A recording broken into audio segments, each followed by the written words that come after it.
As you are travelling down the winding avenues and cultural cul-de-sacs of society's subcultures, you stumble upon a route directly adjacent to the one you are currently on. A friendly face greets you from the doorway of a drinking establishment and beckons you over. Perhaps they have some kind of glow or noticeable marker about them, but the aura here suggests they'll have something borderline interesting to tell you. It seems you have found a Sub-Subculture side quest. Hello and thank you for joining us on the Sub-Subculture Podcast. I am your host and banned from most synchronized swimming tournaments, Andrew. And I'm Joe, scientific testbed for advanced venereal disease. Advanced, not just your average. Yep, this is sophisticated venereal disease, thank you, for a sophisticated man. Well, your affliction may not be completely off topic for today, because on today's meandering side quest off the beaten track of subcultures, we have stumbled upon a strange-looking portal that has thrust us back in time. Insert generic sci-fi sound effects. So listeners, I've got no idea what this topic is going to be. I'm going in completely blind, completely naive, more naive than usual, and we're just going to go on vibes and let it ride. Andrew, on the other hand, has researched it heavily and is waving several tomes at me of his mad scribblings. Yep, none of them are related to anything. Those are just my diaries. Oh, how charming. Dear Journal, saw this hottie today. Turned out it was Joe. 27 pages, all like that. Dear Diary, saw my ex today, but it turned out to be the back end of a truck. Way! That's one of your classics. It's so classic, I drew it in comic form. It genuinely happened, though. I genuinely thought it was her, and it was genuinely a truck. Anyway, we've gone back in time. We don't have time for this. We're time travelers now. We have gone back to when Great Britain was the predominant global power. Yes! Yes! Back to when prosperity and universal education was on the rise, albeit with slum housing and disease for the lower classes not really going anywhere. Never mind that. Back to the Second Industrial Revolution and a strong female monarch on the throne. Yes! Yes! It Victoria. Is the period in between the Napoleonic Wars and World War I, the Victorian era, as you correctly guessed. What an age. What a woman. But why have I dragged you through to the foggy, grimy, soot-crusted, overcrowded, shit-covered streets of Old London Town? Old London Town, mate. I don't know. What are we doing here? Because this was a time when the hair on your face could define you as a man and was literally mandated by the then formidable British Army. Would you like to know more? Well, hang on, what? It's the hair on your face, as in your beard, the style of your beard dictated or was related to your station in life. Somewhat, yes. I've never heard of this. Okay, This good. sounds great. Tell me more. Wait, what kind of station would I have? Oh, we'll get to that. Don't you worry. Now, strictly speaking, the Victorian era refers to the period of time when Queen Victoria was on the British throne, from 1837 to 1901. But in terms of society, culture, economy, and global politics, it can often spanning from the early 1830s until the early 1900s. So a little bit before and a little bit after her reign can be generally considered to be the Victorian period, just due to the culture of everything kind of mixing together. So if it helps for our listeners, picture the world of Sherlock Holmes, who first appeared in printed publications during this period in 1887. Queen Victoria's 63-year reign saw leaps forward in technology, industry, infrastructure, and transport. So up to this point, horse-drawn omnibuses, cabs, and later trams were the main source of transport in the urban centres like London. But in 1863, the first underground railway line opened, which was gas-lit, with wooden carriages being hauled by steam locomotives beneath the surface of the earth in hard-dug, sulphurous tunnels. Can you believe that? Fucking 1863. It must have been a death trap. Digging them, running them, being a passenger on them. People probably died on the daily. I mean, the fact that they were described as sulphurous fumed tunnels is just gives you an idea. And that's it running well. That's it running today. That's optimal. This was kind of in keeping with a general trend at the time as well, though, of rapid expansion of the railway systems, which we kind of mentioned in the model railways. So was that underground system, presumably that formed the basis of the modern underground in London? Exactly. The first underground line, I think it went from Paddington to somewhere else. But the idea was to get people from the outside areas into the central parts of London. But yeah, so this railway system was expanding overground as well. because this was helping power the growth of industrial factories, industry, and trade by transporting resources, people, and goods to the booming urban centres, one of which was London, but you'd also see places like Birmingham, Manchester, even Edinburgh, earning Great Britain the nickname the workshop of the world at the time. As you've lamented before, back when we actually made stuff. So I think this is what gave Britain its empire, wasn't it? It was the first into this second industrial revolution, as you described it. And that basically gave us a massive technological advantage throughout the world and allowed us to build an empire, right? It certainly helped, but the empire was already established by Queen Victoria's reign. There was exploration and stuff happening, sure, but places like the subcontinent of India were already discovered and exporting their valued goods back to us, which is how we were able to carry on exploiting natives and using their resources to power our industry. Oh, patriotism.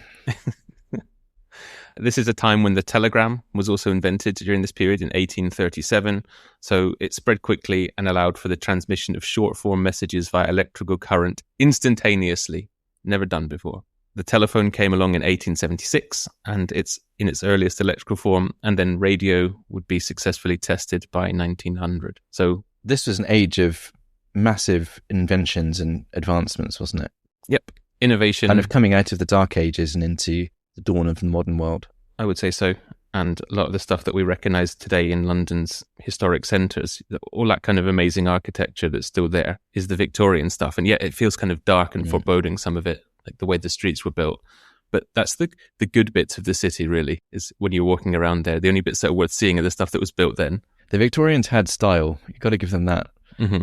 And I feel all the modern buildings, they look something, maybe glitzy or expensive, or they're not ugly, but they don't have the same timeless grandeur that I think the Victorian stuff does. Yep. But, it wasn't a good time for everyone. By 1901, the statistics in the national census showed that 3/4 of people were classified as living in urban areas. Oh, wow. In the island nation. And with large booms in the cities, and the level of housing and sanitation just couldn't keep up with demand. It must have been a bad time to be an orphan. Unlike now, it's never been better to be an orphan. Well, I think it was a time when you could be churning out orphans. In the orphan factory. Hunger and poor diet were common aspects of life for most. Overcrowding was a major problem, and 7 or 8 people would frequently be sleeping in a single room. Until at least the 1880s, sanitation was inadequate for facilities such as water supply and disposal of sewage. So this all blended together in a disgusting, stinky mess that contributed to negative effects on health, especially of the impoverished young that you've just mentioned. I hope you like cholera, because we've got cholera aplenty. Cholera for all. Free cholera. But yeah, slums. Basically slums. Slums aplenty. Slums in every city. Slums for everyone. I'm glad we don't have slums anymore. Glad they're all gone.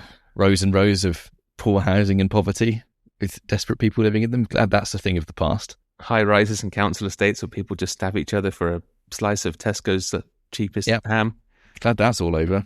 But I guess on the other hand, it was a time when welfare, respectability and morality generally seemed to be rising trends in society and in politics. But starting from a very, very low point.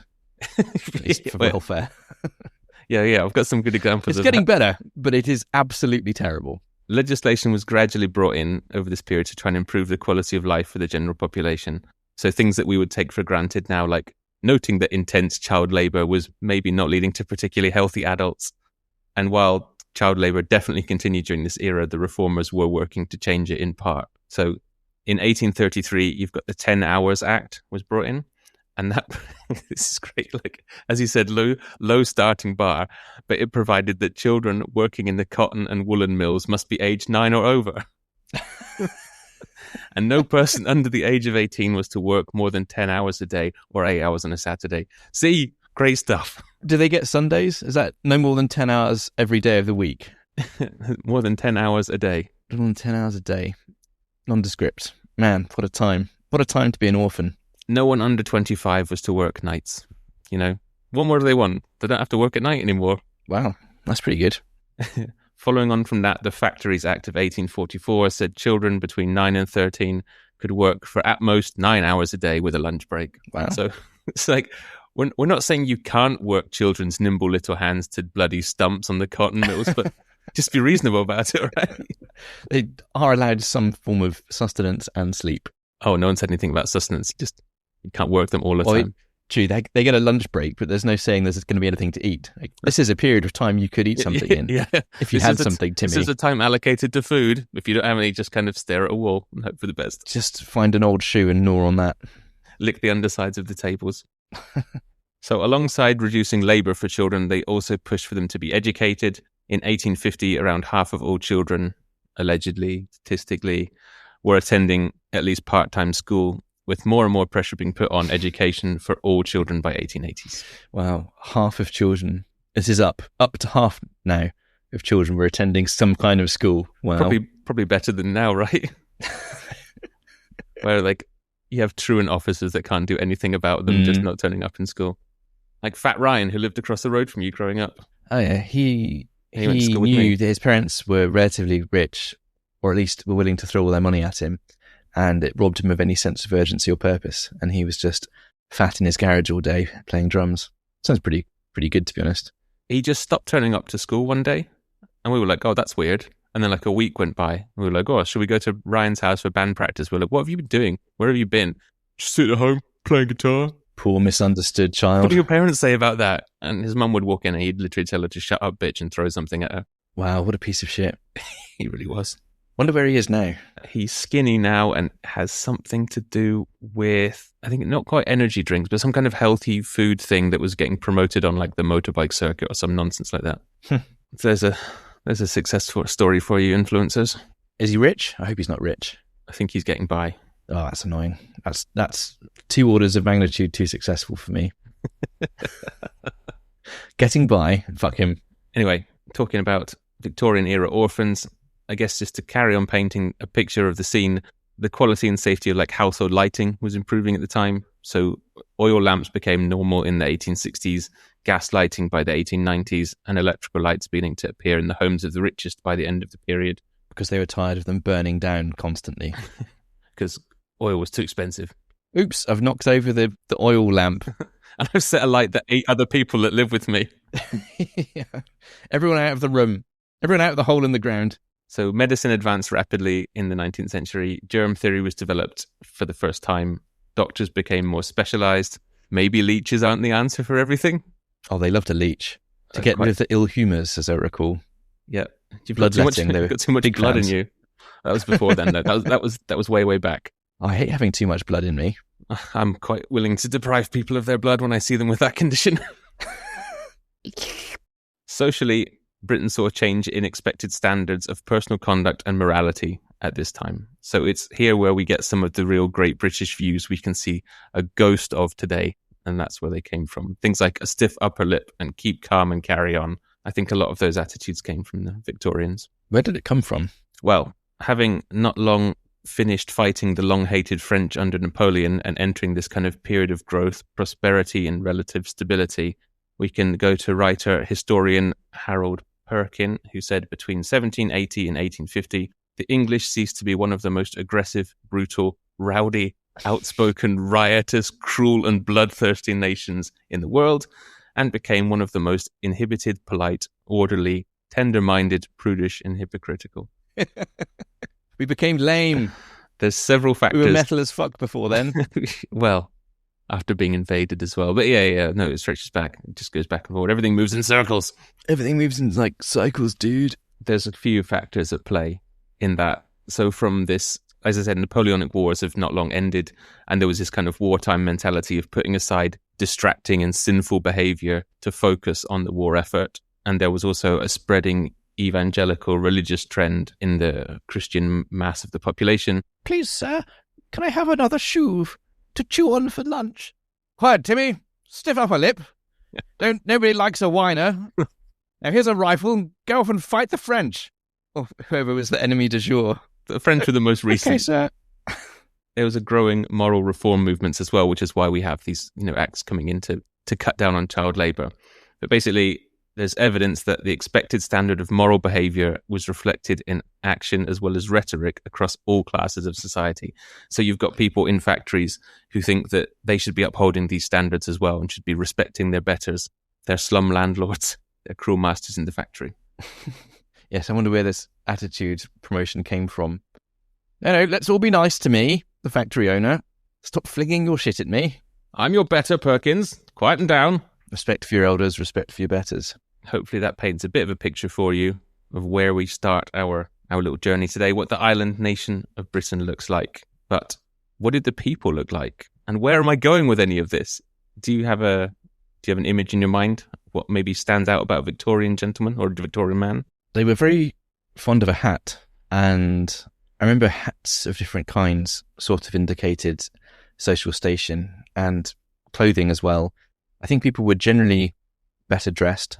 Now, even normal workers would have a hat and a blazer, and they'd go to work with leather shoes and things like that. And I suppose they didn't have mass-produced plastic tat that we wear now. But it's still true now. You can kind of infer someone's job or status a little bit based on what they wear. I think that's fair. Yeah. Obviously, you can wear whatever you want to a degree. You can wear a tracksuit and a dirty t-shirt one day, and you can wear, a suit and an open collar and look sophisticated the next. And obviously, you're still the same person. But when people are looking at you, they get some idea from your clothing, your station in life. It's more fluid now. But I wonder if back then it was more rigid, and along with big stovepipe hats or bowler hats or other things indicating your station in life, perhaps, as you say, facial hair was involved in this look somehow. You're touching upon it, certainly. Makes a change for what you're touching, but you're touching upon the point. Touching upon the point, am I? Do you like that? So let's put ourselves in the shoes of fresh-faced, strapping young Victorian lad. We'll call him Joseph. That's kind of similar to my name. McJones. Joseph McJones. It's not Joseph McJones. A wee Welsh lad. He's got all the trappings of various aspects of the country, the island. No one can be upset, right? He's a McJones. A Scottish, Welsh, English lad. So Joseph has had a decent education, and he's come to the big city to find his place in the world and make his way as his own man. Breathing in the grimy, smog-filled city air, he steps from his hansom cab onto the streets, and everyone stares at him. A staggering, gin-soaked factory worker laughs at him and calls him a bloody great woofter because Joseph is clean-shaven. Oh, no. I know. Did he not get the memo? That means he's a pansy or something. Something like that. So in 19th century Britain, facial hair wasn't fashion. It was more than that. It was patriotism, virility, and imperial dominance. And here we eventually make our way to the subculture inside of Victorian culture that I want to yap on at you about because it's really funny. The moustache. The moustache. Go on. Tell me more. It's so funny. It's hilarious and fascinating. And it absolutely carries forward into today, this kind of hipster revival of big, elaborate moustaches and beards. And was anyone clean shaven other than some of the women? We'll get into a little bit of that, but it came in and out of fashion.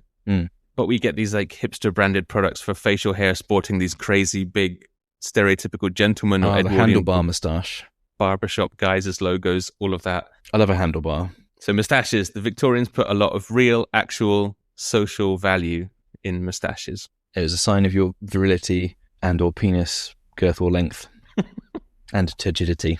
I'm not sure that anyone directly related it to the physical characteristics of your penis, but it was implied. Although I've got an article here saying that there was phallus-like about them, but I won't to find it. It was one of these from the nationalarchive.gov website things. But there's always someone that wants to compare it to a penis, no matter what it is. As author Christopher Oldston Moore and others have argued, new ideas about the beard mapped onto shifting theories about men and their bodies and also perceived threats to traditional patriarchal authority during this time. So this kind of included the physical and emotional challenges faced by men of adopting to a newly industrialized society and their increasing uneasy surroundings of masculine authority and its kind of way of being exercised both in the workplace and the home. Hang on. Let's unpack some of that. What's changed about the masculine role in going to an industrialized society? They were expected to be factory workers, turn up at a given time, jump when the foreman said jump, have breaks when they were told to have breaks, and leave at a certain time. Whereas if they had been, say, farmers, previously, they work to their own schedule, do what they want on their own time. Is this what we're kind of talking about? Yep. that touches upon it. So we've got, during this time, it's just thought of to have kind of a crisis of masculinity, and it refers to this anxiety where traditional definitions of manlyhood are kind of destabilized by the fact that you are going into more sedentary roles and jobs. Well, if only they could see us now. Men are moving from outdoor manual labor, independent craftsmanship, being the masters of their own destinies, to being these locked indoor desk job factory roles. They used to make things. They controlled their small patch of land. A man's home was his castle. And now people were moving more to like selling their time in corporate bureaucracies, reducing their sense of individual achievement or self-sufficiency. And people at the time kind of feared this change in lifestyle, and it was softening up the male body and leading to the loss of marital virtue and physical rigor. Wow. Which is partly why like Victorian schooling was so hard on boys, because it was thought that, okay, you needed to kind of beat some hardness back into them, mold the steel. But there's some truth to it, isn't there? Well, we're all soft pansy lives now, so yeah, possibly. Doughy in the middle, don't even have a factory job. We just tap away on computers, making numbers go up and down of some kind. We must be a disgusting embarrassment to our ancestors, us saggy, baggy men. There was this fear about effeminacy and perceptions of physical and morally laxness in the male population around this time. So yeah, they would look at us with utter contempt, I'd imagine. But this is quite similar to some concerns people have now, right? The feminization of men, as it's called. And you can kind of see a similar thing happening we've moved even further away from manual labor for many people, and the masculine job has changed. Most people are, I don't know if most people, but many people are just office drones. Are people even kings in their own, king of their castle? Was it Englishman's home is his castle? Do you know what I mean? That's one of the quotes, but especially in an age where most of us are either renting or, paying off the mortgage for our home, it's not really even yours for most of that time. Yes, the banks. That's so fucked, isn't it? The debt slaves now. Let's not even overlook the fact that during this time, all male homosexual acts were made illegal and carried a 2-year prison sentence, and there was a massive growth in the Metropolitan Police Force, which then led to a rise in prosecutions for illegal sodomy. So masculinity and male identity was something of an ongoing obsession in defining, and they were afraid of this, effeminacy and weakness in men. Which they will have bundled together with being gay, I expect. Exactly that. So you've got a growing middle class as well, and there's some argument that things like leisure activities are now becoming more widely available and people can afford to do them. So proving one's manliness through sports like rugby, cricket, tennis, football, and all of that became increasingly important socially. This is where the gentleman sportsman came from, that trope. Have you ever read any of the Professor Challenger books? I have not. They're good fun. So Arthur Conan Doyle came up with Professor Challenger, and I believe that's set in the Victorian era, and it's a good rip-roaring series of adventures, and one of the characters in that is very much a gentleman sportsman who's into hunting, fishing, rowing, boxing, exactly, a multi-talented kind of guy. Good for rough and tumble, and ready for adventure at any time. So amongst all these pressures around masculinity, the beard took on a new importance as a symbol of nature as well, and a timeless male authority and strength, because it's something that's given to you by God. And which women can't do. Therefore it is male. Therefore the more of this you have, the more male you are. We've also got a raft of popular pseudo-medical literature emerging around the 1850s, which kind of supports and perpetuates the supposed benefits of facial hair wearing. You want some quotes on this? Because there's some good ones. Yeah, tell me, what are the benefits? The moustaches are glorious. Glorious! Without them, life would be blank. Wow. Charles Dickens. Life would be blank without some hairs on the upper lip. That was in a letter to a painter friend of his. So for some, shaving the beard off positively invited illness.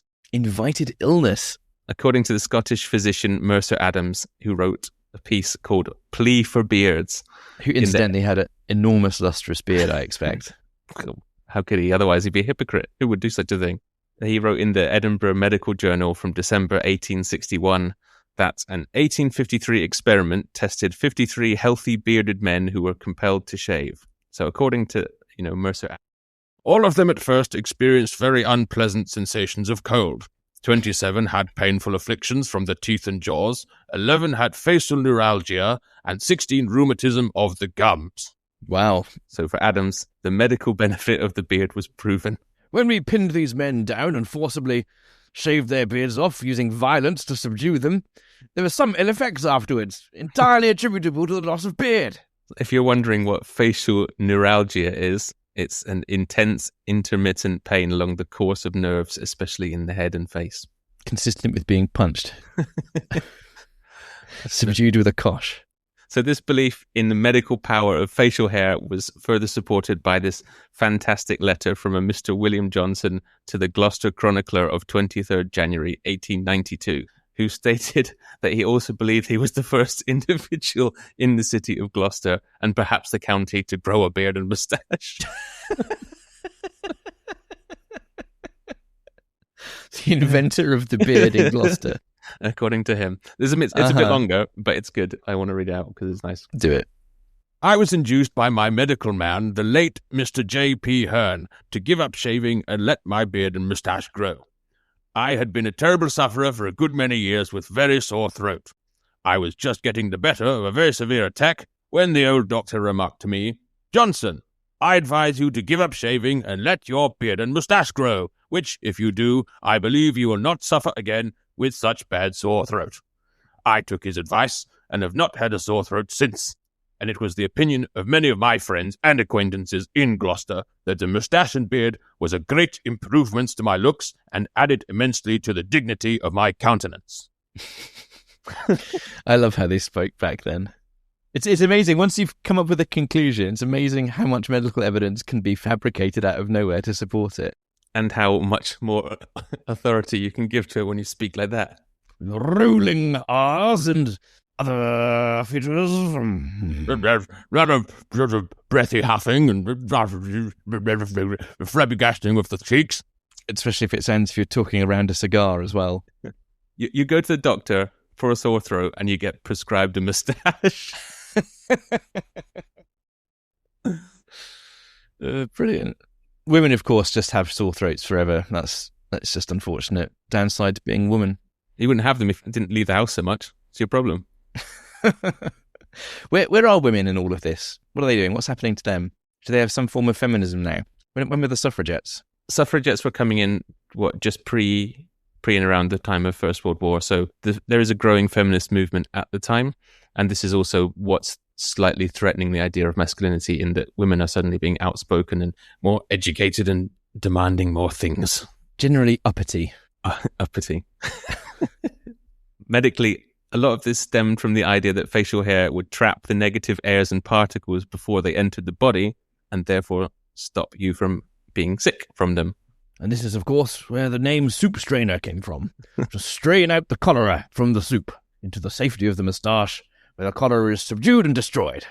This was in contrast to what had been thought previously around the 16th and 17th centuries, where facial hair had been viewed as a form of bodily waste. Oof. Previously, it was regarded as a result from heat from the liver and the veins and was a waste product. And shaving it off might be seen as healthy, as it was another way of ridding the body of something potentially harmful. Fuck. Which is it? It's come around. They've changed their minds. It seems that the Imperial British Army had kind of gone back and forth on facial hair policy as well, up to this point. So during some of the earlier conquests in India, when the empire was expanding, soldiers would see these great, grand black beards and moustaches of veteran Indians. And many of those men would mock the British for being clean-shaven and thus appearing feminine or childlike. How dare they? Oh! British troops who'd been in country would then grow out their facial hair to not be... So the Indians they were subduing, so their mockery didn't hurt so much. But then they would come home, only to be ridiculed back home as having gone native and appearing savage. You can't win. Can't win. It's also been suggested that, aside from medical PPE of the day, that this beard movement from the 1850s onwards may have been influenced by the Crimean War, which happened during the Victorian period and lasted from 1853 to 1856. You know about this war? Well, you must have heard of it. Crimea River? Crimea River! I don't know much about the war. Tell me. In super oversimplified terms, Britain allied itself with the previously hated French and the Ottoman Empire, which would be modern-day Turkey, sort of, against the Russian Imperial Army, which was expanding in that kind of area. So Britain and France chose to support the Ottomans, as both felt like their empires and overseas interests were being threatened by Russian expansionism. So it's Brits and French and some Turks against Russia. Against the Ivans. And look, shock horror, hundreds of years later, they're still fighting over the fucking Crimea. Yeah. Anyway, Yay. it was an unpopular war at home, and one of the first kind of semi-modern wars to also be well documented and even photographed, which was new tech at the time. And British men were seeing these large, elaborate moustaches suddenly on French and Turkish troops, and kind of then associating this with grand military campaigns and battle-hardened imperial might. And they thought, God, those men look dashing and handsome and attractive with those moustaches. Look at those boys in uniform, they look good. So troops would kind of forego the razor while at war in order to protect themselves from the bitter cold and attacks of neuralgia as well. There is something in protecting yourself from the bitter cold with a great big bushy beard. It's insulation. Of course it is. Yeah, it works. You know, if you're a slaphead, you want to put a hat on when you go outside because you'll get cold. It's like that, but for your face. Basically, a beard's a hat, but for your mouth. So when the war ended, the sight of these returning soldiers this time invoked inspiration rather than mockery. Much to the soldiers' relief, they didn't have to shave their beards. Even Queen Victoria, at the time, wrote in her journal, according to history-uk.com, all the domains, that was dated 13th of March 1856, that the soldiers disembarking were the picture of real fighting men. They all had their long beards and were heavily laden with large knapsack. Which I imagine is exactly how Queen Victoria sounded. I actually thought that was Queen Victoria talking. I didn't realise it was an impression. The picture of real fighting men. Queen Victoria approves of the beard. Everyone must have beards. So, if we go back to our friend Joseph McJones, Joseph McJones. Whatever rubbish I said before. So he's keen to show that he's a manly man's man and thinks, well, a real man would therefore join the Royal British Army, surely. If Joseph had rocked up to the recruitment office any time after 1860, when this regulation came in, he would have been greeted with a strict requirement, an absolute requirement, that he must grow out his moustache. He must. Was there a set length? From the British Army, command number 1695 of the King's Regulations, chin and underlip would be shaved, but not the upper lip.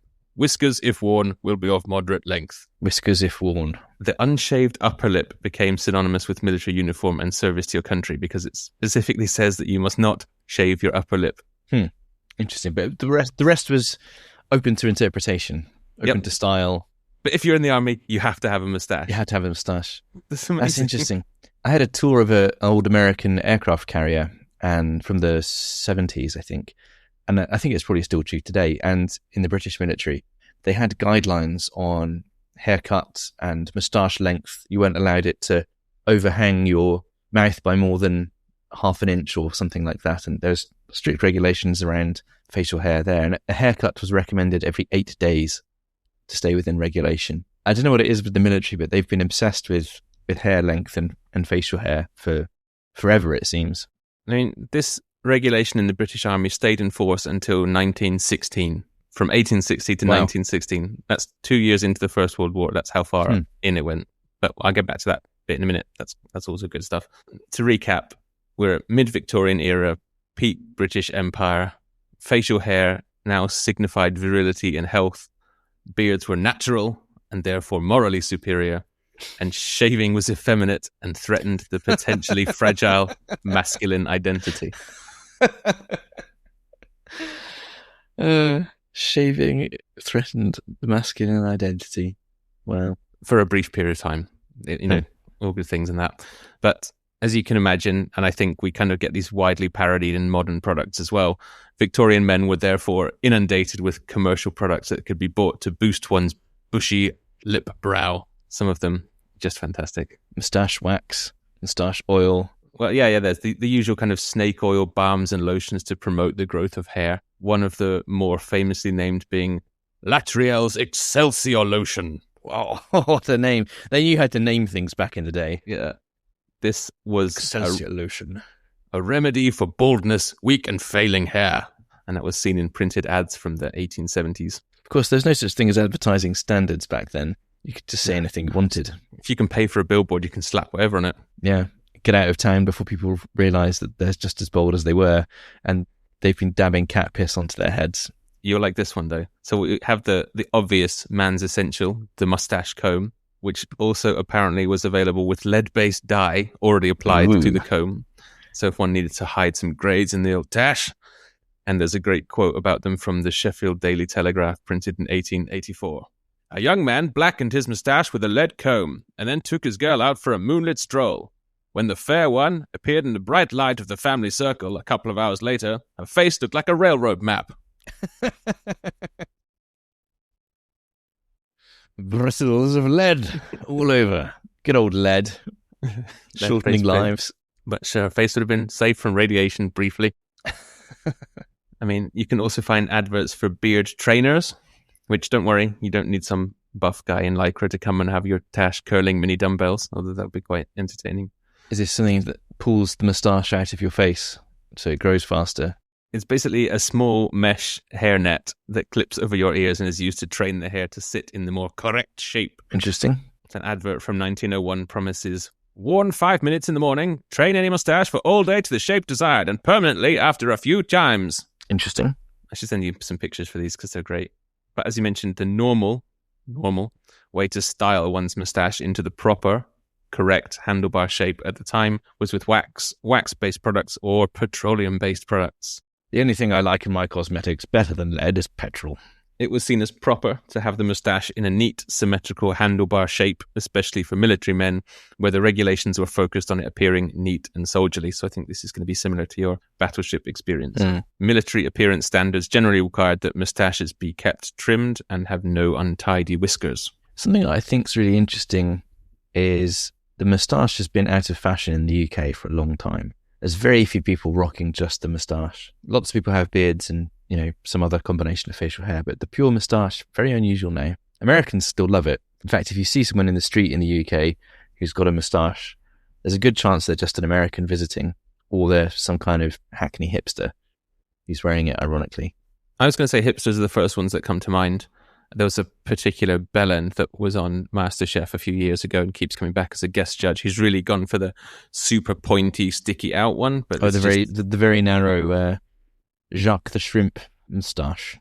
Yeah, it's almost Dali-esque kind of levels of ridiculous. But I think that's just to stand out and make a statement because he's otherwise a forgettable nonce. I think people that wear hats, non-thermal hats, that's the sign of insecurity about your lack of personality. People think that wearing an interesting hat substitutes a lack of personality, but it doesn't. It's just a flag. We've got whole shops here dedicated to like proper hats, like brimmed hats, and the only people I've seen them are the kind that are also wearing them with like a beige trench coat or something, and you go, just like they might be really nice hats, I don't know, but how many shops do I need with that sell brimmed hats these days? Who's buying them? I wish we could bring hats back. I think hats are really cool. It's a shame that you're a knob now if you wear one. I think things like the bowler hat do need to make a comeback. Quite gentlemanly. They're cool. Yeah. A bowler hat and the umbrella and the briefcase. Quintessential. Modern historians have noted that moustaches were expected to look smart and well maintained, with strong encouragement to use the wax to keep hair stiff and shaped. Stiff upper lip moustaches. Is that what the phrase comes from? That's from a Guardian article in 2023. But as I said, yes, it kind of, not necessarily where it comes from, but it was that quintessentially British phrase known up to this day of having a stiff upper lip, where they were literally waxing their moustaches in place to make it so. Interesting. I thought it was something to do with when you're about to cry, your lip wobbles, but that's usually the lower lip that trembles. I think it's this face. Your upper lip's quite stiff when you do that. And there's quite a good few pictures of the real Queen. Did you get that, listeners? Lizzie II. Enjoy that little lip face? Make that. It's for your benefit. But as a result of these wax-based products, we get to my favourite of the ridiculous Victorian moustache products. Mm-hmm. The moustache cup. A cup is genuinely a real thing. A moustache cup. How do you involve a cup with a moustache? Okay, here we go. So apparently this was invented by English potter Harvey Adams in the 1870s. This is a teacup because, of course, what else would a Victorian gentleman be drinking other than tea? And inside the cup, just below the rim on one side, there's like a small semicircular shelf and it's got a hole at the bottom of that, at the closest part of the cup's edge, half semicircle there, and like a little hole for you to drink out of. Like a sippy cup. At the point of the moustache cup, having this little shelf is twofold. It prevents the liquid inside the cup from soaking into one's moustache when one drank and staining the moustache. Can't have a stained moustache. Unacceptable. And it's for keeping the steam and hot tea from melting the wax on one's tash as quickly and thus spoiling its proper structural integrity and grandeur. Grandeur. Possibly also preventing melted wax from dripping into your cup. Into your tea. Spoiling the grandeur of the moustache. What a word. This doesn't even sound necessary. Maybe the moustaches were so bushy that they were being dipped below the surface of the tea. Someone spotted a problem and they came up with a solution. Yeah, Harvey Adams. Yeah, he saw a gap in the market. Let me have a look at this. Safely preserving your tash. Yeah, only if you're drinking the tea at a fucking 90-degree angle, where you're pouring the whole thing out like a clown. As you can see, facial hair really was an actual obsession for decades in the Victorian era. Let me just read this out. The new invention spread all over the European continent, and soon every famous potter was making the new cups. A multiplicity of moustache cups were made by famous manufacturers such as Mason, Royal Crown Derby, Imari, Royal Bayreuth, Limoges, and others. Each potter created his own version of this masculine tableware, and the news of that invention soon spread to America. Those are just some of my favourites of the wacky products. Brilliant. Absolutely brilliant. I mean, there was beard clubs, there was competitive judging of beards and moustaches, and there are published beard grooming manuals all around this time. For the Victorian Luxmaxer. Luxmaxer? We should add that to our list. Okay. New word. Don't know what it means. We'll find out. You'll really hate this one. Great. The moustache in particular, with that military standard ruling, became kind of a class signal. You know, you're in the army now, man. It's also a military flex. Got your creds, got your moustache on, and possibly also a mating display. So, because officers and particularly cavalrymen would fashion larger and more elaborately styled tashes with stiffened, pointed and curled ends, you can kind of see these in those period portraits of Victorians and these paintings and even early photos. Stiffened and pointed ends for running through the enemy if your bayonet has been lost. By contrast, your enlisted man From horseback. would still have facial hair, but it tended to be shorter, although still regulation neat. So if you hadn't been in the army and you decided to grow a great big moustache, does that count as stolen valor? I don't think so. I think it would almost be seen as, emulating the heroic men of the day. In fact, great African explorer Sir Richard Burton, who was a real man's man of the time, he was all over the place. But yeah, if you want to look him up, he's quite a fascinating chap. I had a huge, big, bushy, like handlebar moustache. Not handlebar, more like a crop duster he had, really. But it was reported that during his years at Trinity College in Oxford, he even challenged a fellow student to a duel as the latter dared to mock his moustache. I wondered if it was a duel of moustaches, but no, a duel to the death. Because someone mocked his tash. Wow, so secure. Did they duel or what? Oh, my fucking Oxford sissy boy who knows all about that shit. I don't know. Sadly, as with all things, the golden age of facial hair had to come to an end at some point.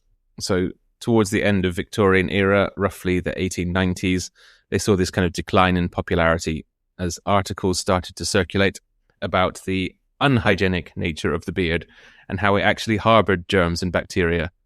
Remember, this is like fairly new science at the time, and we've flipped back around again, now saying that beards are actually trapping shit in your face. Because they didn't really know what science was, most of them. Or, in fact, even today, scientific method doesn't get in the way of many scientific, quotation marks, publishings, because a lot of them are just basically just advertising. But you've also got, like, for an agenda. Outcome bias, right? You've already decided the outcome, you're just finding the evidence to fit it. Yeah. As the facial hair products had been so keen to promote the whiskers years before, new products further signalled their decline. So invented in 1895, we saw the disposable razor blade, which was brought out by King Camp Gillet, or if you want the British pronunciation, Gillette. Wow. So the averagest a man can get. Gillette have been around for more than a century then. Mm-hmm. That's amazing. That made trimming one's hair, facial hair, cheaper and easier. Sidebar, Gillette razors were the de facto choice for men's razors for a long time, and they were included as military issue, at least in the US. And recently they had a public relations gaffe where they aired an advert that was basically deemed too feminist and shamed men for, I don't know, being scum. And it's caused a massive drop in sales since then. And all Gillette ever had to do to continue being a success was shut the fuck up and make razors. And they had to, and all they they had to do bottled was it. carry on doing the one thing they've been doing since 1895. Yep. An absolutely household. I don't know how devastating it's been for them. Obviously, they're still in business, but it's been a major, major public gaffe for them. It's just sad. Fuck them. Yeah, what am I feeling sorry for? Corporates don't care about me. Fuck you. I buy my razor blades online, packs of 1,000. I thought it was going to last me a lifetime. The real death knell, I think, for extravagant facial hair was that change in army regulation, which I mentioned earlier, coming in 1916. World War I, or 2 years into it, and its huge battle lines of muddy trenches which men would be stuck camped out in for months at a time had already meant that clean water was a valuable commodity, and therefore shaving was an unaffordable luxury for most in the army. In the face of practicality, they could no longer sculpt their facial hair to be moustaches.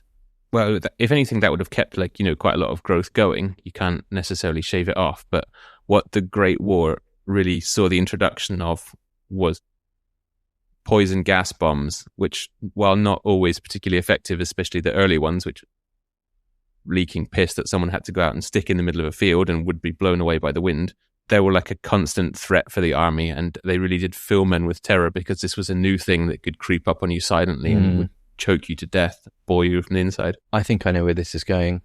So it was that in order to make gas masks effective, that's Ding, ding, ding, ding, ding, ding, ding, ding. 100 points. You had to be clean shaven. Well, that's interesting because if water was a commodity, how were they able to shave cleanly? So water was a precious commodity. How are they able to shave cleanly then? I thought that would eliminate shaving. Maybe they do what I did, dry shave. Rip the hairs out. So the gas mask had been introduced as a countermeasure for this new poisonous weapon, and drills were carried out with these crude, heavy rubber masks worn to prepare men for having to react under fire in toxic scenarios. However, as you have correctly deduced, gas masks are most effective when making a proper seal against a man's skin, and therefore large bushy beards and tashes really got in the way of that, making the masks much less effective when donned. As such, we saw the regulation change. Moustaches were no longer a mark of the military, which is probably just as well, because by that point, with a horribly high death toll, your enlisting age were dropping to as low as 18 and sometimes even less than that anyway. So new recruits basically just weren't able to grow a moustache before they got murdered in the Somme. Wow. But, I mean, that's, strictly speaking, that's kind of after the Victorian period. Facial hair was on the decline before that, and the army regulations were kind of just catching up to the times, albeit for practical reasons. That makes sense. And I certainly know in RAF, you're not allowed a beard, again, for the same sealing reasons on your breathing mask. I don't know what the facial hair regulations are for Army and Navy. I would imagine it's just being neat and trimmed, right, nowadays, but... They're probably more relaxed about it now than ever. So they're from, I guess, the late 1890s downwards. You see a decline in these, and the grand moustaches are disappearing from our manly men. So there, I guess, is a brief rundown of the subculture of Victorian facial hair. And if you're feeling particularly metaphorical, maybe morose mood, you could even compare the fate of the tash to that of the British Empire itself. Experiencing a sort of hurrah in its heyday before falling from favour and becoming the dated and antiquated throwback to the past that it is today, looked upon with mirth and fondness by but a few now, often glossing over the grimier, murkier undersides, the forgotten mouldy cornflake perhaps concealed under a sheen of comically curled wax. Very good. What an excellent metaphor.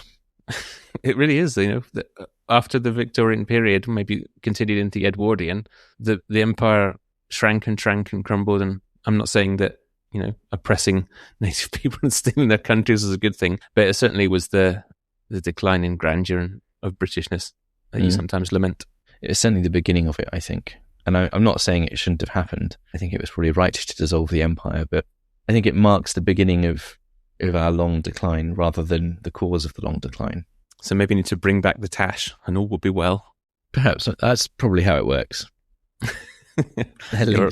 your country's prosperity is directly proportionate to the number of people that can rock a massive tash. The empire was powered directly by number of moustaches.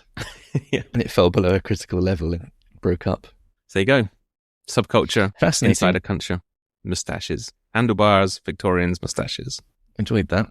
Listeners, if you enjoy hanging out in the Victorian era, we can recommend episode number 6, which was ghost hunting, which boomed in the Victorian era for reasons we explore in the episode. And we also discuss in episode number 4 the railways, which were the backbone of the Victorian boom. And we discuss it in the form of model railways, how they were inspired. Excellent callback. Yeah. If you haven't listened to those, you should, because we were younger, more hot-headed those days. A few months ago. In our early work of a few months ago. Yeah. No, seances, table tapping, all the good stuff's in there. Got quite fired up about that. Quite like that topic. It was fun. Bit ghost hunting. Anyway. Thank you, Andrew. I've been enriched. I'm glad to have enriched your life. If you'd like your life enriched by us, you can have that available at your fingertips. If you contact us through social media, we can probably contact you back because no one gets in touch with us, so you'll be one of the first. You can find us on Reddit, our Sub-Subcult Pod. You can find us on OnlyFans. Wait, no. Find Joe on OnlyFans, it sounds like. You can find us on X at Sub-Subcult That's it. Instagram at Sub-Subculture Podcast. And as Joe mentioned, our Reddit page, our Sub-Subculture Podcast. We check the Instagram annually, so hold on. So we'll get round to that straight away-ish. But it would be good if someone wants to leave us comments and your suggestions for topics, because then we can cover them, give you a little shout out and say, that guy/girl sent us this. And notoriety will ensue. Almost guaranteed fame. Almost, asterisk. Brand sponsorships, that sort of thing. Free stickers from me. I'll send you a sticker. I'll send you a sticker. If you want to give me your address, that's the least of your worries. that's your silly fault. Right, okay. I need to go and wax and curl my moustache. Thank you for your time. Thank you for listening. This has been a very hairy episode of the Sub-Subculture Podcast. Listen to more. Go back and listen to them. Listen to this one again. Then listen to the future ones every time they come out. And also subscribe. It's creepy. Let's wrap this up.